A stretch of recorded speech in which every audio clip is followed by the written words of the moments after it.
Welcome to the show once again. I am Arba Kumson.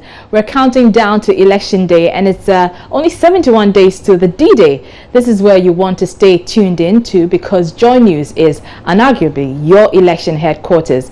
With less than 3 months to the polls, campaigning is still in earnest, and activities of various political parties are heating up. And this weekend was no different. It was a really busy one, and on the political front, let's begin with a wrap of the weekend's political activities, ranging from campaign launches and outdooring of running mates. Kuku Aban has more.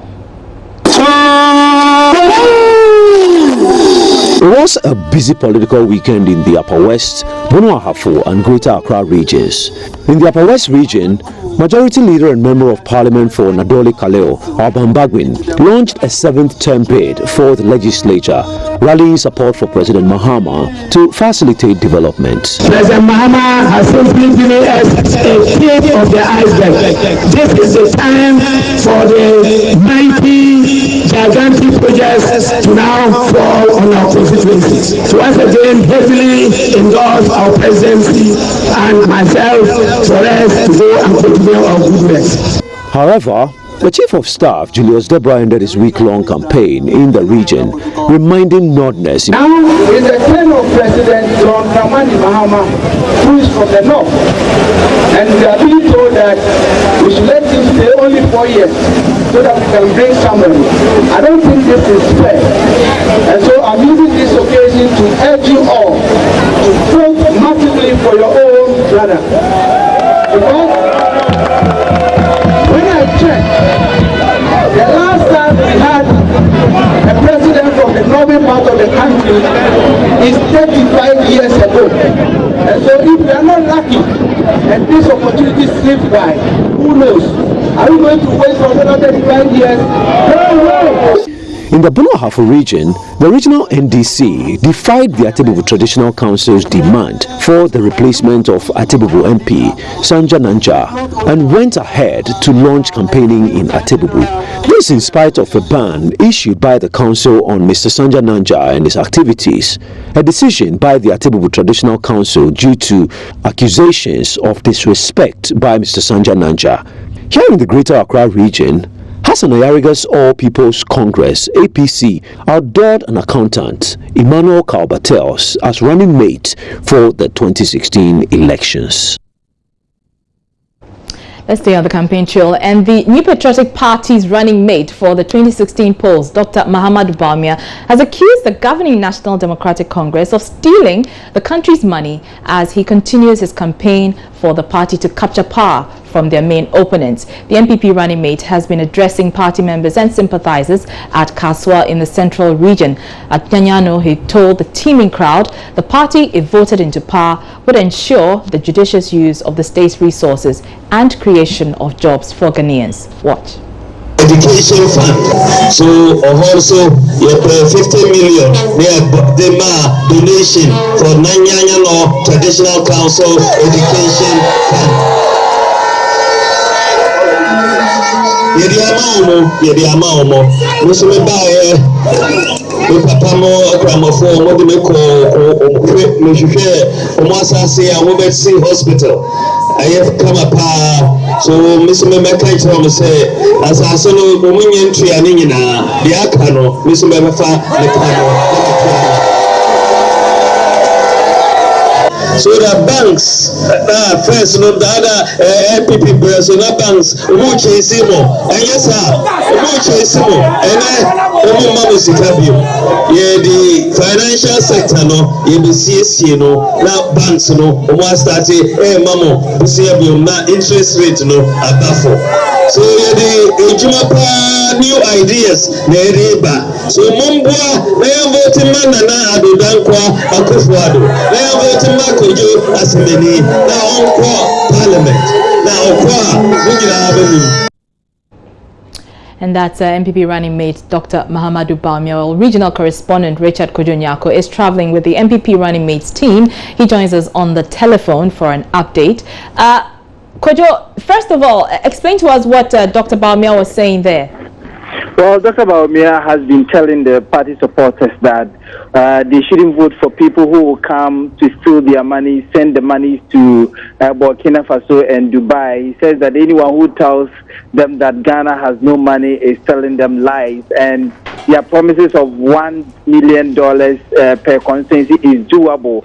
And the NDC administration knows that. They know that there is money there that can be used to fulfill this kind of promise, and that is why they are not allowing them. He says that the NPP administration is not coming to promise them just for promising sake, but they are going to give them jobs, and jobs are going to be the fulcrum or the point on which their manifesto will hinge. And so that is basically what he is telling them. He says that managers of the economy have, or they lack ideas, they have mismanaged the economy such that a lot of people do not know what to do, and people are really frustrated in Ghana. So basically that is what the MPP running mate has been telling the supporters here at Nanyamo. All right, Kojo, tell us, is this a whistle stop, or Dr. Bawumia is beginning a tour of the region proper? Yeah, it is a 5-day tour, and he started from Kaswa, and right now we are en route to Isikuma Odobimbrako, another constituency. And so today we are doing 2 constituencies. The first one has been the Kaswa area, the Ewutu Senya East constituency, and now we are almost at Isikuma Odobimbrako, where he will also be addressing party supporters. But at Ewutu Senya, that is the Kaswa area, he promised them 5,000 Ghana cedis as seed money as a fund for educational, for them to manage the education in that particular place. And so that is what he's been up to today. We know pretty much most of what Dr. Bawumia has been saying is what he's been saying to other supporters and sympathizers as he campaigns the length and breadth of the country. What's been the response to what he's been saying? Well, the people were really happy. They clapped, they cheered him as he gave them these words, because according to them, it is good, and it is good to know that there is actually money in the country that they could be used to fulfill the promises, because some of them I spoke to were a bit skeptical that, well, they're going to get money from outside, but Dr. Bawumia assured them that there is really money, but it is out of mismanagement. That is why the country is at where it is. And so the supporters were really very happy, and they are urging him on, and they say that they're going all out to win more votes for the MPP to come to power. All right, many thanks. That's our Central Regional Correspondent, Richard Kojo-Nyarki, with that update of the MPP running mates campaign in the Central Region. To the Western Region now, where scores of angry members of the New Patriotic Party stormed out of the Obri Lotteries Conference Hall at Asakai Junction in Kwesi Mintim following the aborted parliamentary primary, which was expected to be held today. The party was ordered by an Accra High Court to rerun the primary after an aggrieved contestant, Joseph Mensah, sued the party over what he called unfair disqualification from the race. As you may be aware, the incumbent MP is Joe Bidwansa. The ruling of the court was that the party should allow Mr. Mensah to participate in the primary and any other future elections in the constituency, because his disqualification was not lawful and was against the tenets of the Constitution. Shortly, we'll bring you details or updates of that particular story. We're taking a short break now. We'll be right back. Don't go away.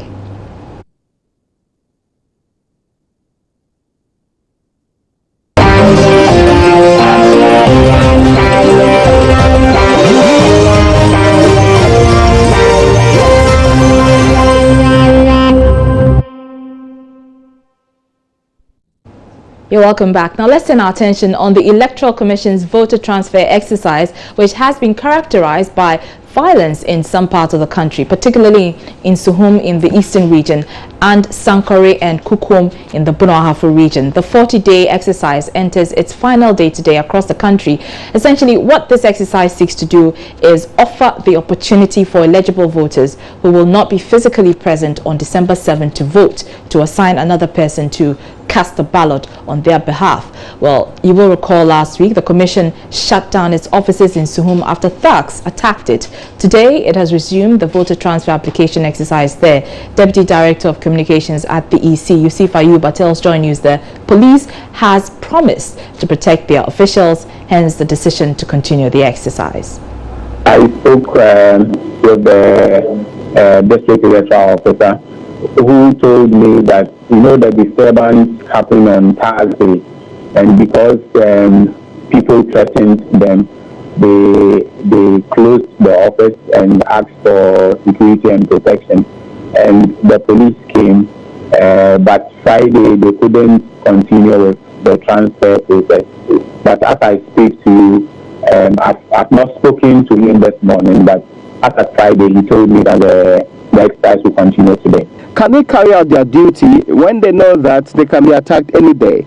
Is the place safe and congenial for the conduct of an electoral exercise like this? That is why when the incident happened, we called for police protection for our officials and also the office, because we would want calm to return there, and so that the exercise would continue. Let's stay a while longer on the proxy application exercise, because some concerns are being raised about the violence there and the failure by the police to make any arrest in connection with the exercise. The Ghana Pentecostal and Charismatic Council, in a statement signed by its General Secretary, Apostle Samuel Entry, cited the Suhum constituency, where it is reported that thugs ransacked the EC office and threatened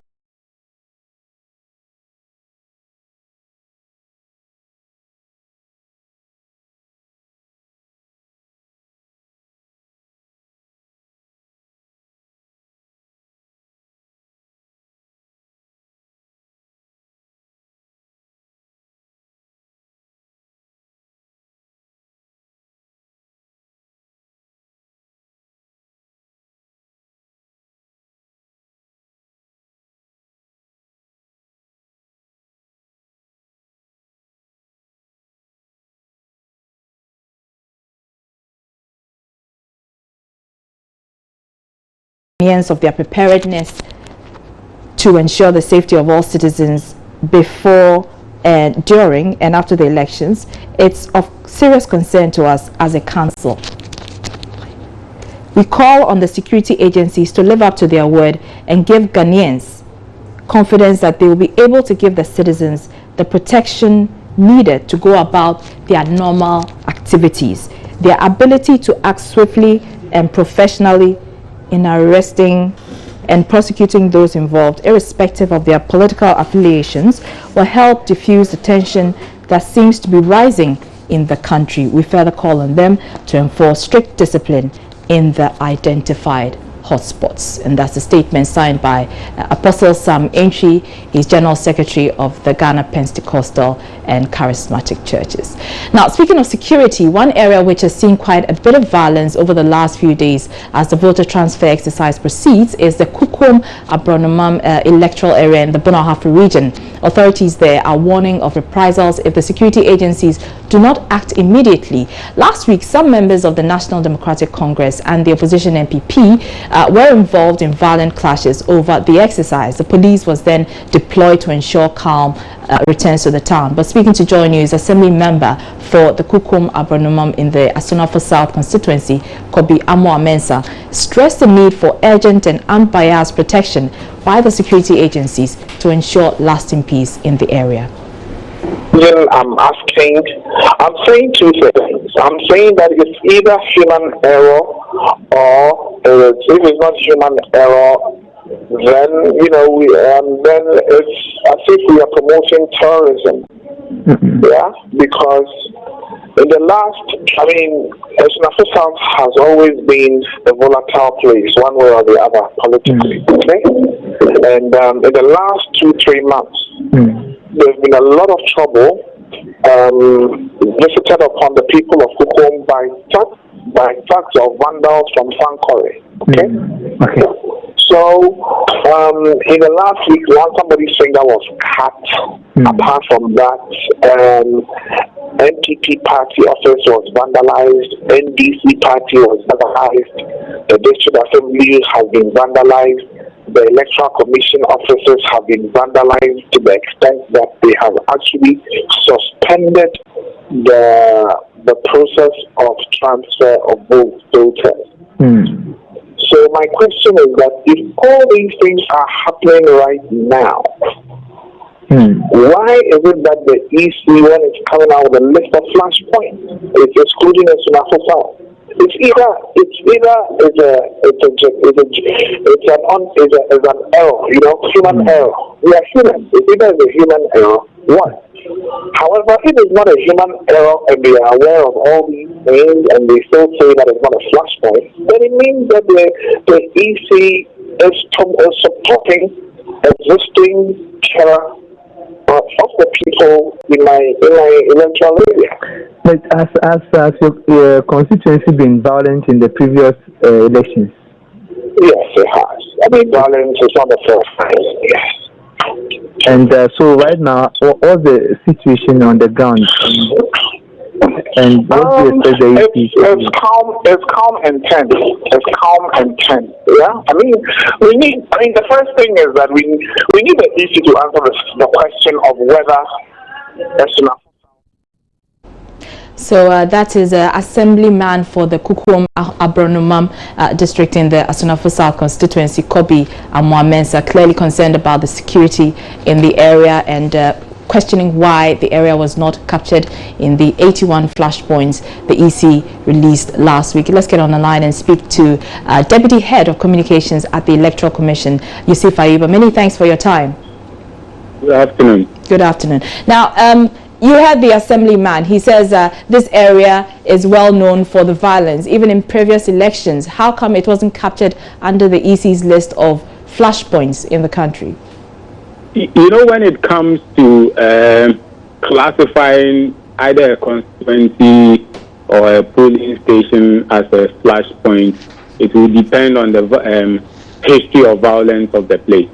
So it's possible that the Asonafo South constituency in itself would not be classified as a flashpoint, but within Asonafo South, you will have specific polling stations which would be in the list of polling stations which the Electoral Commission has classified as flashpoints. I see. And we know that you resumed, the voter transfer exercise in Suhum. What about the Kukuom area? It witnessed some form of violence. Is the exercise proceeding smoothly there?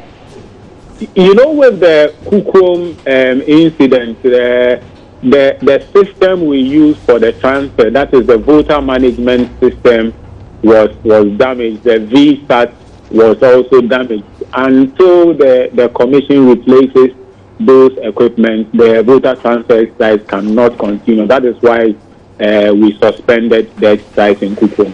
But in Suhum and Central Gonja, it was just a disturbance, around the office, and we've sought the help of the police to make sure that security is maintained at the offices. So in Suhum and Central Gonja, the exercise is going on well. All right, and very finally, away from this, we know we're about 3 or so more days to the deadline for the filing of nominations. How many people have picked up nomination forms? So far, in terms of the presidency? Yes, so far we have 23 persons who have picked their nominations. Out of this, 16 are represent political parties, and 7 are independent presidential candidates. All right, thank you very much. That is Yusuf Ayuba. He is Deputy Head of Communications at the Electoral Commissions. And that's how we wrap up the show today. I'm Arba Kumsin. Thanks for watching.